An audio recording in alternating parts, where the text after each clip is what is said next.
여러분, 이 예수님이요, 나는 세상의 빛이다. 나를 따르는 자는 생명의 빛을 얻으리라 말씀하셨습니다. 예수님이 이처럼 요한복음에서는요, 여러 번 이런 말을 많이 하세요. 나는 무엇이다. 나는 무엇이다. 라는 그런 발언을, 말씀을 여러 번 하셨습니다. 나는 생명의 떡이다. 나는 양의 문이다. 나는 선한 목자다. 나는 부활이요 생명이다. 나는 내가 곧 길이요 진리요 생명이다. 나는 참 포도나무요 너희는 가지다. 하면서 예수님은요, 나는 무엇이다, 이런 발언을, 말씀을 여러 번 하셨습니다. 왜 이렇게 말씀하셨을까? 가만히 구약 성경을 돌아보면 하나님께서 자기를 사람들에게 나타낼 때 내가 그니라, 내가 그인 줄 깨닫게 하려 함이라, 나는 그니, 나는 처음이요 또 나는 마지막이라. 알고 보니까 처음 구약의 아버지 하나님께서 나는 무엇이다 라는 발언을 많이 하셨습니다. 그와 같이 예수님도 하나님을 닮았고 또한 한 분 하나님으로서 예수님도 나는 생명의 떡이다, 나는 세상의 빛이다 하면서 담대하게 말할 수가 있었다라는 것이죠. 이것은 뭐를 말합니까? 예수님도 곧 하나님이다 라는 것을 증명하는 어법이다 할 수 있겠습니다. 그래서 과거부터 철학자들이요, 신은 누구냐, 신의 존재에 대해서 참 공부를 많이 했어요. 그래서 신론이라는 게 과거에 있었습니다. 그걸 열심히 공부한 철학자들이 신을 알려고 하면 할수록 자꾸 미궁에 빠져요. 알려고 더듬어 올라가도 자꾸 코끼리, 뭡니까? 장님이 코끼리 다리 만지기 식으로 신에 대해서 알려고 해도 제대로 알 수가 없었습니다. 그래서 신의 이름을 나중에 뭐라고 하냐면 궁극적 존재, 또 절대자, 이렇게 단어를 붙였습니다. 이것은 뭐냐면 우리 인간이 알려고 하면 알려고 해도 알 수 없는 최상의 존재가 신이다라고 표현한 겁니다. 모르겠다는 것입니다. 이 말은 신이 누군지 잘 모르겠다는 뜻이에요. 그렇지만 여러분, 저와 여러분이 갖고 있는 이 성경의 하나님은 뜬구름 잡기식의 신이 아닙니다. 우리는 하나님을 정확하게 알고 있습니다. 하나님의 성품과 인격과 능력과 그 뜻도 무슨 마음을 갖고 계신지 알고 있습니다. 하나님의 사랑이, 하나님은 사랑의 하나님이실 뿐만 아니라 공의의 하나님이시고 인자하시기도 하지만 죄에 대해서는 참 단호하신 분이구나. 우주 모든 만물을 다 창조하셨으면서도 내 머리카락 하나까지도 세심받을 만큼 나를 섬세하게 알고 계시고 사랑하시는 분이구나. 이런 것들을 우리가 알고 있습니다. 그래서 하나님을 이해하기를 철학자들처럼 세상 사람들이 이해하는 그런 신과는 전혀 다르게 우리는 알고 있고 우리는 정확하게 이해하고 있다는 것입니다. 여러분, 그러면 이것을 어떻게 알았느냐? 우리가 하나님을 찾고 더듬어서 알아낸 게 아닙니다.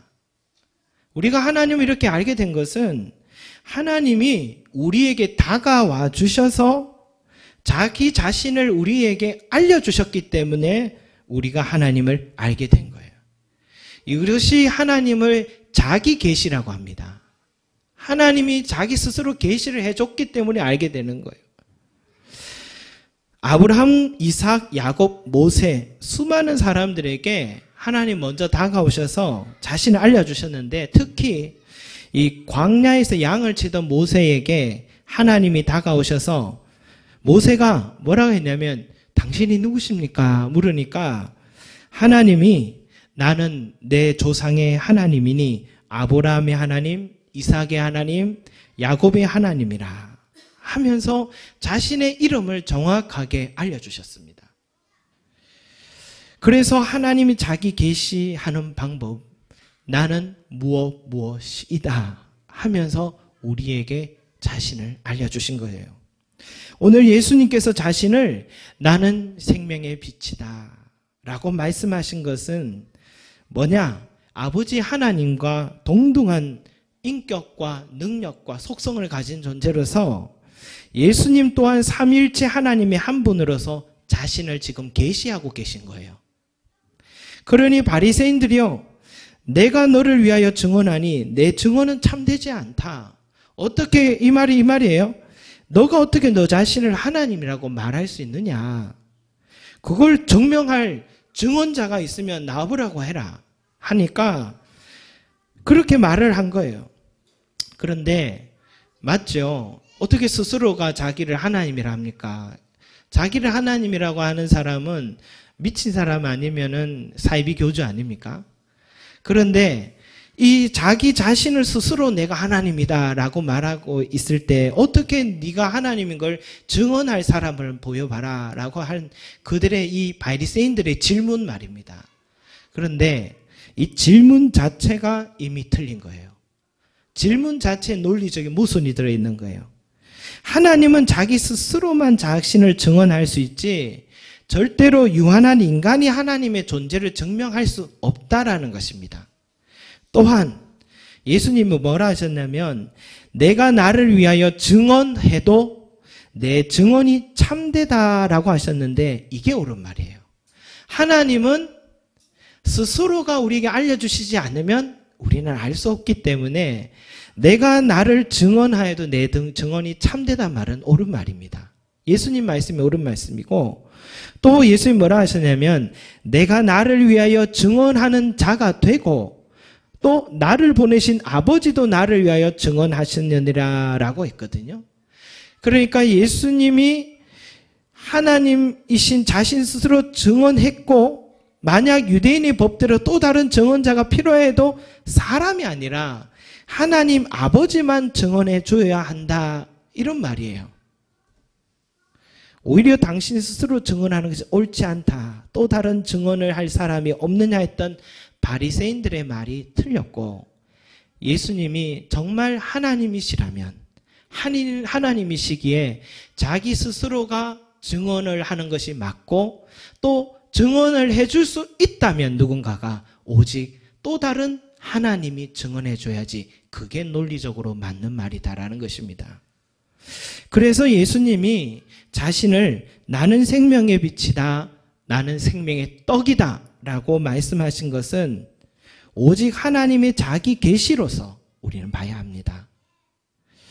그리고 이렇게 말씀해 주셨기 때문에 우리는 생명의 빛을 보게 된 것입니다. 생명의 떡을 먹을 수 있는 은혜를 얻게 된 것입니다. 만약 말씀해 주지 않았다면 우리는 어디에서 이 인생의 빛을 찾고 어디서 떡을 먹을 수 있었겠습니까? 그런데 우리는 예수님이 이렇게 나는 생명의 빛이다 하면 여러분 느낌 어떻습니까? 아, 그러세요. 몰랐네요. 이렇게 생각하면 안 됩니다, 여러분. 그러면 바리새인과 우리가 별 차이가 없는 거예요. 아, 그러셨군요. 못 알아봤어. 죄송합니다. 그러면 안 됩니다. 정말 내가 인생의 빛을 찾고 있고 내 삶의 염려와 두려움에 시달린 내가 그런 사람이라면 정말 눈물 젖은 빵을 먹어본 사람이라면 이 예수님의 자기 소개 앞에서 하나님의 자기 계시 앞에서 우리는 정말 부활을 발견한 사람처럼 흥분하고 기뻐해야 되고 이걸 어떻게 감당해야 될지 이 길을 발견한 우리들이 어떻게 감당해야 될지 몰라야 되는 게 사실 정상입니다. 만약 제가요 빚이 너무 많아요. 이제 직장도 은퇴를 했습니다. 그런데 이달에 이자를 갚지 못하면 은행에서 저의 집이 경매로 넘어갈 판입니다. 은행은 인정이 없어서 법적인 절차대로 그대로 진행하잖아요. 이제 나와 가족은 거리로 나앉아야 되는 그런 시기예요. 잠이 오지 않아요. 바로 그때 생각지도 못한 한 사람이 갑자기 나에게 다가와서 그 달에 이자를 갚을 수 있는 돈을 손에 쥐어줘요. 또 그 후에 나에게 일할 수 있는 기회가 이제 생겨서 내가 살고 있는 이 집과 가족들을 지켜갈 수 있게 되었어요. 여러분, 그러면 나는 가장 어려울 때 나에게 빛이 되어준 그 한 달에 그 이자를 막을 수 있는 그 돈을 나의 손에 쥐어줬던 그 사람을 평생토록 잊을 수 있겠습니까? 항상 기억하게 됩니다. 고마움이 마음에 있습니다. 내 눈앞이 캄캄한 그때에 내 인생의 빛으로 다가와 준 사람들이 모든 사람들에게는 여러분 다 한 사람씩 있고 우리는 그 기억을 다 갖고 있습니다. 예수님이 자신을요, 나는 생명의 떡이다, 나는 생명의 빛이다 라고 말씀해 주지 않았다면 저와 여러분들은 지금도 내 인생을 맡기고 의지할 데가 없어서 지금도 이리저리 방황하고 비탄에 빠진 영혼으로 살아가고 있었을 것입니다. 그런 나에게 예수님이 다가오셔서 자신을 알려주신 거예요. 그리고는 나를 믿어라, 내 손을 잡아라, 나는 생명의 빛이다, 나는 생명의 떡이니 너가 나를 믿을 때 결코 줄이지 않을 것이다 말씀하신 거예요. 말씀하실 뿐만 아니라 실제로 정말 믿고 따라가니 매일마다 만나를 보내주시고 정말 살만 나는 인생이 되도록 나를 자꾸만 새롭게 해주시는 은혜를 우리가 경험하고 있지 않습니까? 그런 의미에서 예수님의 자기 계시, 이건 자기 자랑이 아닙니다. 저와 여러분을 향한 사랑입니다.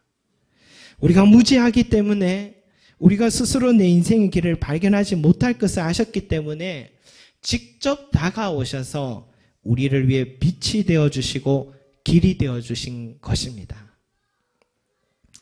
오늘이요, 2016년 11월 첫 주잖아요. 이 한 해도 어느덧 여러분 늦가을로 이제 또 접어들고 참 시간이 빨리 지나가는 것 같습니다.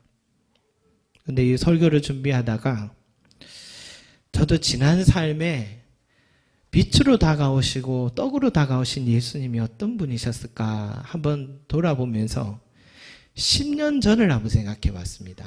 10년 전 이맘때, 그러니까 2006년 11월로 기억을 한번 돌이켜 봤습니다. 그때가 언젠가 보니까 신학대학원을 이제 졸업을 앞둔 그런 마지막 학기였어요. 이제 막 교회 사역을 하나 둘 배워가고 하던 그런 새내기 교육전도사였어요. 졸업 후에는 이 목회 인생이라는 이 큰 바다로 이제 뛰어들어야 되는데 그 시점에 뭘 해야 될지 잘 몰랐습니다. 그래서 다른 사람들도 유학도 가고 한다니까 나도 괜히 가고 싶다는 생각도 들고 준비도 안 하면서 괜히 가고 싶더라고요. 또 학교에서는 채플 때마다 졸업한 선배 목사님들이 오셔서 성공한 그런 목회 인생의 이야기를 얘기해 주는데 부럽기도 하고 나도 저분들처럼 목회를 잘할 수 있을까 하는 그런 부러움도 있더라고요. 그리고 2006년 11월은 제 아들이 태어나던 해예요. 해 때였어요. 바로 이때 태어났는데 학교 기숙사 생활하면서 태어나고 바로 또 학교 수업하러 와서 제가 사진을 혼자 이렇게 봤어요. 사진을 보는데 태어난 사진을 보는데 이런 생각이 들더라고요. 참 못생겼다. 못생겼고 이 아이가 내 아이구나. 나랑 닮았나? 내가 아빠가 되었다니 하면서 아무리 봐도 실감이 안 나더라고요. 그때 이맘때였어요. 나는 과연 좋은 아빠가 될 수 있을까? 내가 어떻게 아빠가 됐지? 좋은 목사는 될 수 있을까? 막 질문하던 때가 이 10년 전 바로 이때입니다. 2006년 11월 이때입니다. 그리고 10년이 지났습니다. 2016년 11월 내가 이제는 좀 성장을 했는가 돌아보니까 키는 그대로예요. 키는 그대로고 제 얼굴은 그렇게 변하지 않은 것 같아요. 사진을 봐도 변하지 않았고. 그런데 아이들이 자란 모습을 보니까 10년이 지났구나. 애들 보니까 이제 알 것 같아요. 이 졸업 후에 목사 안수를 받고 저희 가족이요. 제가 괜한 객기였는지 모르겠는데 이 미국 비자를 받았습니다. 그 어렵다는 가족 비자가 이 대사관에서 인터뷰도 엉터리를 했는데 도장을 막 찍어주더라고요. 대사관에서. 아마도 외국인 대사관이 저의 이 구슬픈 눈빛을 보고 찍어준 것 같아요. 정말 유학을 가라는 하나님 뜻인 줄 생각하고 그렇게 준비하는데 갑자기 환율이 지금의 2배로 뛰어버렸어요. 태평양에 얼마 되지도 않은 재정을 태평양에 반을 버릴 것 같아서 연기했습니다. 연기하고 할까지 못 가고 있습니다. 그러다가 여러분 부산에 있는 한 교회 사역을 시작하게 됐는데 전통교회가 좀 달랐어요. 이 교회가. 아주 역동적이에요. 양육훈련도 많이 하고 그런 교회였습니다. 힘들더라고요. 그러나 열심히 사역을 하는데 갑자기 그 교회에 속한 출판사에 편집장이 없다고 저를 갑자기 편집장 하라고 보내는 거예요. 그래서 갑자기 일산으로 오게 됐습니다. 내가 왜 여기 있지? 그랬습니다. 글도 잘 못 쓰는데 편집장을 하라고 하는 거예요. 그래서 그곳에서 뭘 배웠냐면 책이 만들어지는 과정을 봤어요. 책 한 권이 만들어지는 과정은 한 3,000가지의 일이 필요하답니다. 그 과정을 옆에서 같이 만들면서 지켜보게 되었고 직장 같은 곳이어서 직원들과 함께 조율하는 것들을 하나하나 보고 배우게 되었습니다. 그러다 어느 날 저의 마음속에 이 목회 방향을 생각하면서 제자 훈련하는 사역을 중점으로 하는 교회를 가서 사역을 해야겠다 해서 그런 교회를 찾게 됐고 교구 사역을 하고 제자 훈련 사역을 배우게 됩니다. 그리고 지금은요, 뭡니까? 처음부터 교회를 세워가는 개척교회를 지금 경험하고 있습니다. 전도사 시절부터 돌아보니까 주일학교, 출판사역, 교구사역, 제자훈련, 그리고 개척교회까지 경험하는데 신학대학원 졸업 그때부터 지금까지 10년이 걸렸습니다. 키도 얼굴도 크게 변하지 않았는데 제 안에 내면에 그 시간들과 많은 경험들이 지나가면서 생각들이 쌓여오고 세상과 성경과 사람을 보는 눈들이 조금씩 변해왔던 것 같아요. 그런데 한 가지 저의 내면의 가장 큰 변화는 뭐냐면 예수님을 조금씩 더 알아가 왔다라는 것입니다. 예수님을 많은 다른 어떤 것을 떠나서 예수님을 그 10년 동안 조금씩 더 알아오고 그게 변한 것이 가장 큰 변화가 제 인생의 가장 큰 변화였습니다. 10년 전에도 강단에 섰으니까 예수님을 전했죠. 그런데 머리로만 알고 예수를 얘기한 거예요. 근데 지금은 그때 설교문을 가지고 설교하려고 해도 못하겠어요. 그때 내가 알고 있던 예수님과 지금 알고 있는 예수님이 자꾸 또 많이 업그레이드 되어 왔던가 봐요. 그래서 지금은 내가 만난 예수님을 자꾸 얘기하게 되는 것입니다. 대학 시절 같이 공부했던 친구가요, 이런 노래를 지었어요. 사랑합니다 나의 예수님, 이 찬양을 이렇게 지었어요. 그런데 그 친구가 혼자 이런 노래를 부르더라고요. 이것은 알려지지 않은 후속곡인데 안 알려졌어요. 이런 노래. 주님 사랑합니다. 내가 진 것을 모두 다하여 경험하면 할수록 진귀한 주님을 사랑합니다. 사랑한다 하더라. 이런 찬양인데요. 여러분, 이 친구가 20살도 안 된 이 친구가 쓴 가사였어요. 근데 지금 20년이 지나 보니까 그 친구 고백이 맞아요. 내 가진 것을 모두 다해요. 경험하면 할수록 진귀한 주님을 사랑합니다.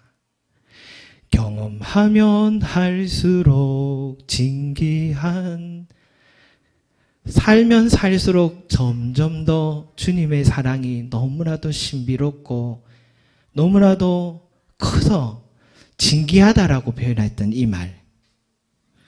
친구의 그 고백이 맞더라고요. 저도 이 모태신앙이잖아요. 여러분, 모태신앙이 어떤 건지 들어보셨죠?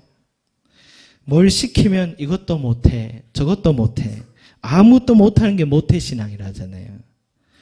저도 어린 시절부터 볼 것 안 볼 것 다 봤던 모태신앙이고, 사역자 가정에서 자랐기 때문에 교회와 성도들의 생리와 목회자의 생리를 너무 잘 알고 있습니다. 그러면 제 마음이 어때야 되겠습니까? 이제는 웬만해서는 뭡니까? 매너리즘에 빠져서 차지도 뜨겁지도 않는 그런 신앙인이 돼야지 되는 게 마땅한데, 그런데 지난 10년 동안 예수님을 알아가면 알아갈수록 너무너무 진귀한 거예요. 그건 신학교 책에서 배운 그 어떤 내용보다도 더 생생한 경험들이고 배움들이었습니다. 교구 사역을 하는데 인생에서 가장 어려운 일에 부닥친 성도님을 만났어요. 그래서 제 마음속에 이런 질문이 있었습니다. 아무리 인생이 캄캄한 문제에 부닥쳐도 예수님이 도와주시지 못한다면 우리가 기도해야 할 이유가 무엇인가? 라는 질문이 생기더라고요. 만약 이 성도님의 가정에 있는 이 문제가 기도함으로 해결되지 못한다면 나는 과연 계속해서 기도하자고 만나는 사람들에게 말할 수 있을까? 이것은 기도하고 안 하고의 문제가 아니라 내가 계속 목회의 길을 걸어갈 수 있을까 말까의 문제더라고요. 그래서 그때 어려움 있는 성도들에게 기도하자라고 말했습니다. 그러고서 자녀의 문제, 사업의 문제, 다양한 문제들 속에 앞이 캄캄한 마음으로 낙심한 사람들과 기도회를 시작했습니다. 그런데 저도 놀라고 그들도 놀란 것은 그들의 삶 속에 빛이 찾아오기 시작하더라는 거죠. 그때 제가 만난 예수님은 생명의 빛이었습니다.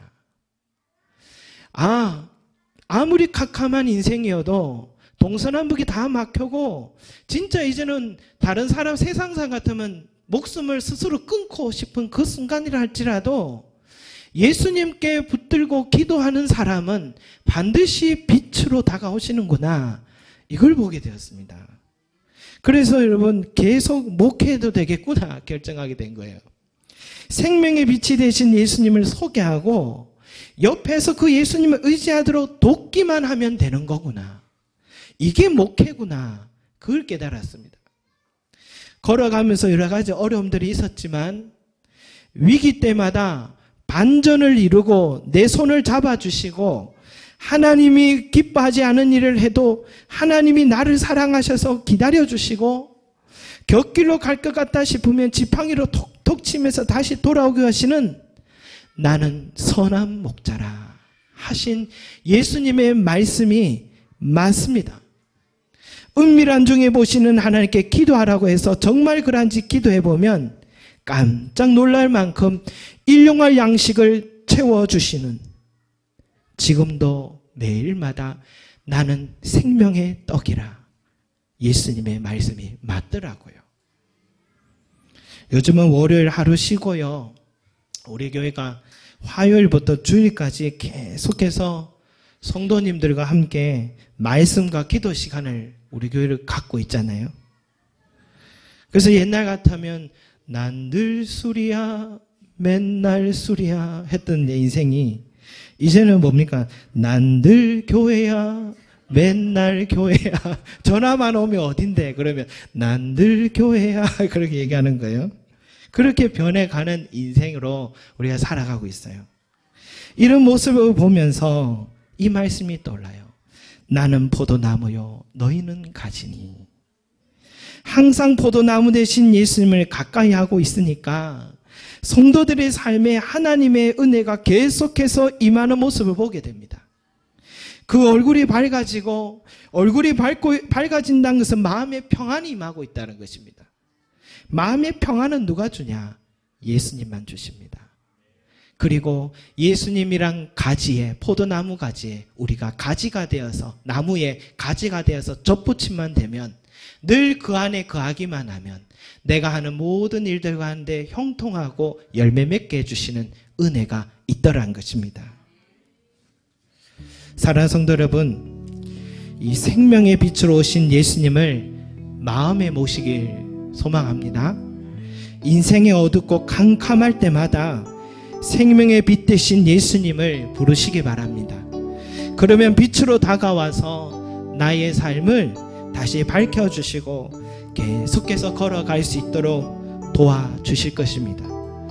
사랑하는 성도 여러분, 생명의 떡으로 오신 예수님을 내 마음에 꼭 모시기 바랍니다.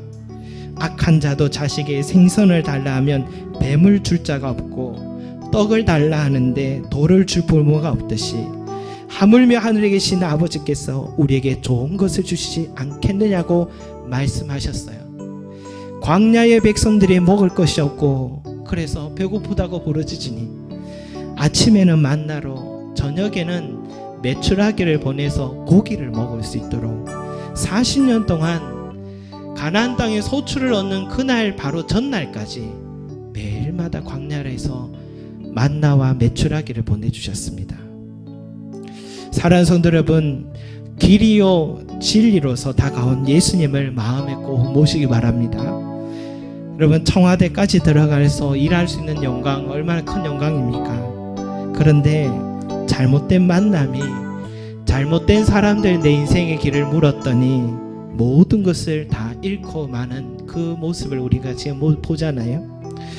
누구를 만나고 누구에게 길을 묻느냐, 이게 참 중요합니다. 내 인생의 길을 예수님께 맡기고 매일마다 물어보시기 바랍니다. 그러면 길이요 진리 되신 예수님께서 오늘 내가 무엇을 해야 될지, 누구를 만나야 될지, 어떤 것을 선택해야 될지 알려주실 것입니다. 내 인생에 다가오셔서 자신을 소개해 주신 예수님, 나는 생명의 빛이다, 나는 생명의 떡이다, 나는 포도나무요 너희는 가지다. 그렇게 우리를 이렇게 소개해 주시고 우리에게 빛을 비춰주신 예수님, 그 능력의 신비를 우리에게 드러내 주신 것을 감사드립니다. 그리고 내 인생에 예수님께서 찾아와 주신 것을 감사드립니다. 여러분, 이제는 베푸신 예수님의 사랑과 이 따뜻한 호의를 받아들이시기 바랍니다. 그리고 남은 삶의 이 여정, 이 나그네 인생길을 예수님과 함께 걸어가셔서 늘 형통한 은혜를 누리시 바랍니다. 절대로 후회하는 일이 없을 것입니다.